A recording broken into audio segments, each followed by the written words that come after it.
नमो बुद्धाय साथियों, स्वागत है आपका सम्यक कल्चर में, जहां हम अपनी संस्कृति की हर रस्म को विज्ञान की कसौटी पर परखते हैं।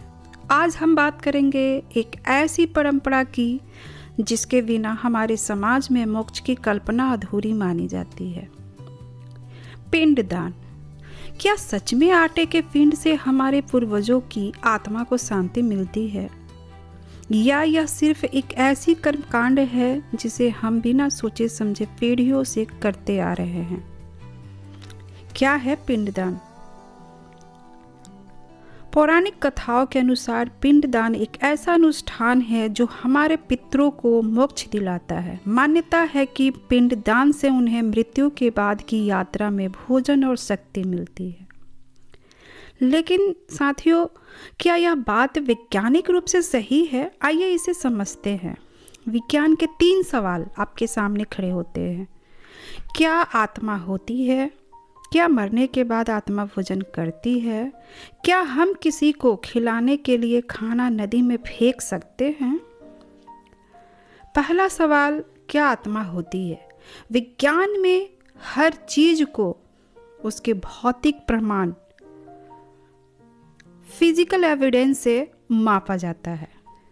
गुरुत्वाकर्षण, प्रकाश, ध्वनि, इन सब का अस्तित्व वैज्ञानिक रूप से सिद्ध है। लेकिन आज तक किसी भी वैज्ञानिक ने आत्मा को न तो देखा है, न मापा है और न ही उसका कोई भौतिक अस्तित्व प्रमाणित हुआ है।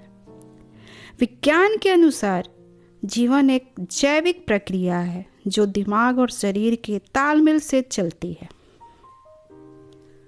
जब ये प्रक्रिया रुक जाती है तो चेतना भी खत्म हो जाती है। अब दूसरा सवाल, क्या मरने के बाद आत्मा भोजन करती है? जब शरीर ही नहीं रहा तो पाचन तंत्र कैसे काम करेगा? भोजन की जरूरत तो शरीर को होती है, आत्मा को नहीं। अगर आप किसी जीवित इंसान को भोजन न दे तो उसकी मृत्यु हो जाएगी। लेकिन मरने के बाद पिंडदान से क्या लाभ है? यह ठीक वैसा ही है जैसे हम खाली हवा में खाना परोस रहे हैं। तीसरा सवाल और सबसे जरूरी, क्या हम किसी को खिलाने के लिए खाना नदी में फेंक सकते हैं? पिंडदान में इस्तेमाल होने वाले आटे के पिंड और अन्य सामग्री को नदियों में डाला जाता है। इससे क्या होता है? ये जैविक पदार्थ नदी के पानी को प्रदूषित करते हैं। यह हमारी प्रकृति के लिए हानिकारक है। तो फिर असली धर्म क्या है? हमारे दादा दादी, नाना नानी, हमारे माता पिता जब वे जीवित थे तब क्या हमने उनकी सेवा की? क्या हमने उन्हें सम्मान और प्यार दिया? जब कोई व्यक्ति अपने जीवित माता पिता की देखभाल नहीं करता, उन्हें सम्मान नहीं देता और मरने के बाद लाखों रुपए खर्च करके पिंडदान करता है तो यह पाखंड कहलाता है।